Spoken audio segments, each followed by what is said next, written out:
Natapos ko na po mga kababayan. Pini-repair ko na po itong motor para matesting. Ito na po siya. Ito po ay temporary muna, tapos ililipat ko doon banda pagkatapos isiminto yung flooring niya. Ito po ay para makita lang ng mga customer na may ano tayo dito. May car wash at saka foam wash. Tapos ito ay preparation ko para sa foam wash. Ito po ang ganyang car shampoo na ilalagay ko.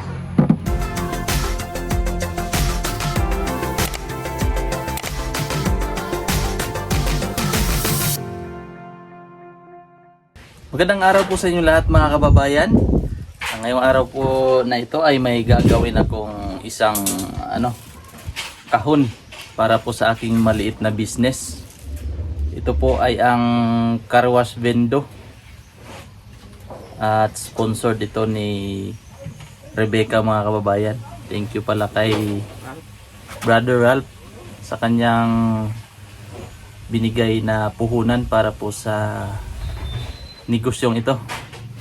At ngayon po ay gagawan ko siya ng kahon.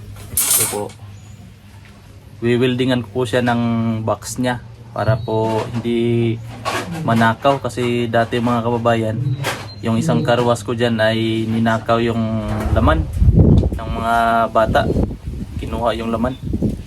Ngayon gagawan ko siya ng kahon para magamit ko na po siya. Ito po pala mga kababayan ay car wash shampoo. Yung i-spray mo na lang na may sabon sa sasakyan. Ayan po. At subaybayan nyo po ang aking vlog ngayong araw na ito mga kababayan.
Ayan po mga kababayan yung kahon na buo ko na, tapos ipapa full weld ko na lang. Full weld na lang ni Justin para po mas pulido. Tapos yan po mga kababayan ay saktong sakto na po yan dyan sa window. Ayan. Nag-aaral po ito si Justin ng welding. Welding to, welder to, welder. Oh.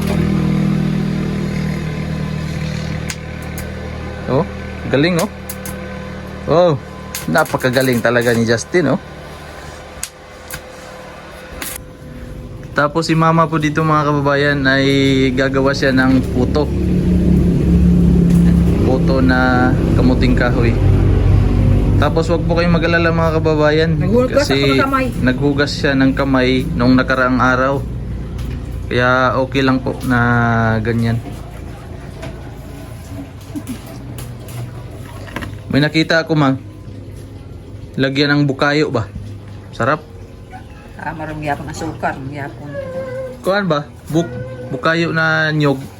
Tapos ipalaman. wala man tayo kuan.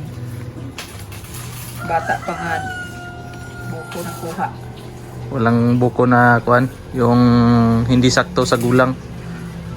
Yung maganda pang ano, yung bata pa na nyog. Oy, ano nangyayari diyan? Ano yan? Ayun, hala. Hala. Ano yan? Ano yan? Sunog. Sunog. Galing talaga ng welder. Oh.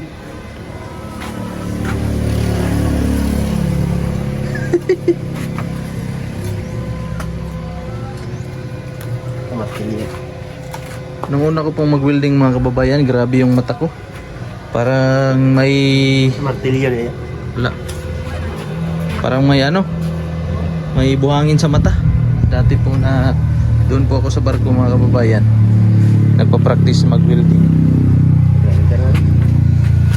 O ka na. Bantay, boy, saan yung gunitan?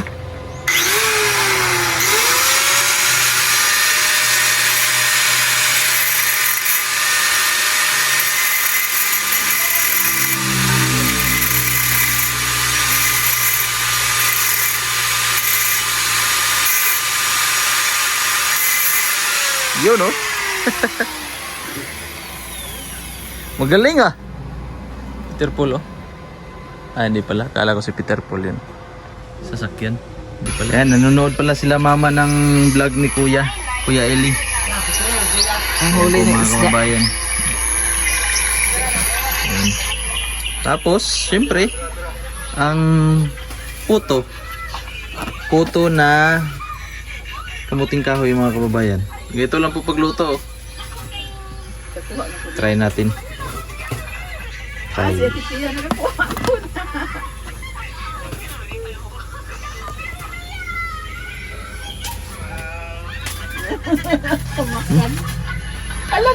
Masarap. Parang umuting kahoy.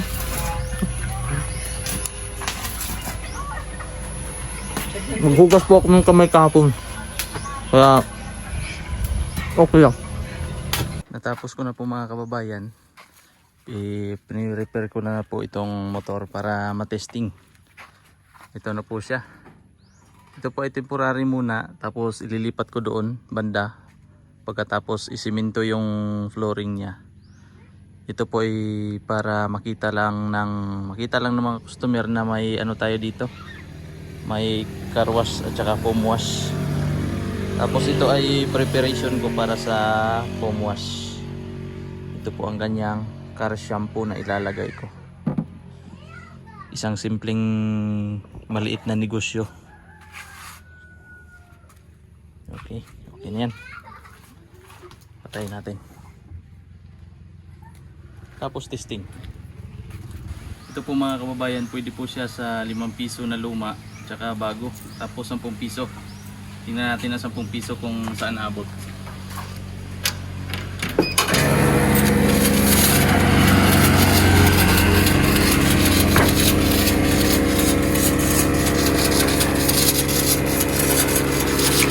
Ang sumus po aba.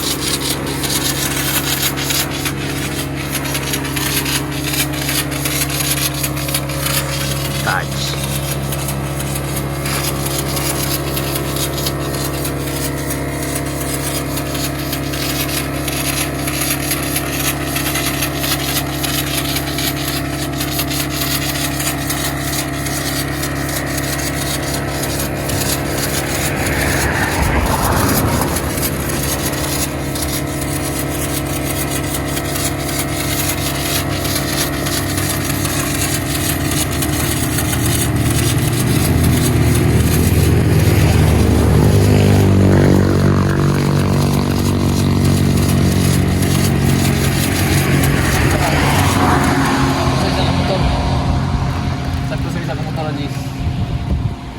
Gis, og kwan.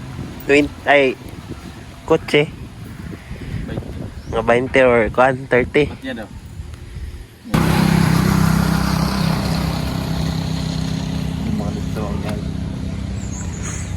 255 ang sa kagalon.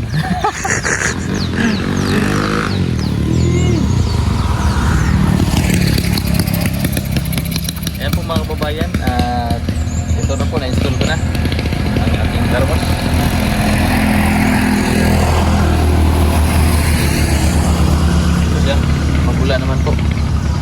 At magpapasalamat tayo sa ating sponsor, si PBT Maral, para sa puhunan. At hanggang dito na lang po muna mga kababayan ng ating video para po sa araw na ito. Shoutout kay Rebecca. At maraming salamat po mga kababayan. Ingat po at God bless.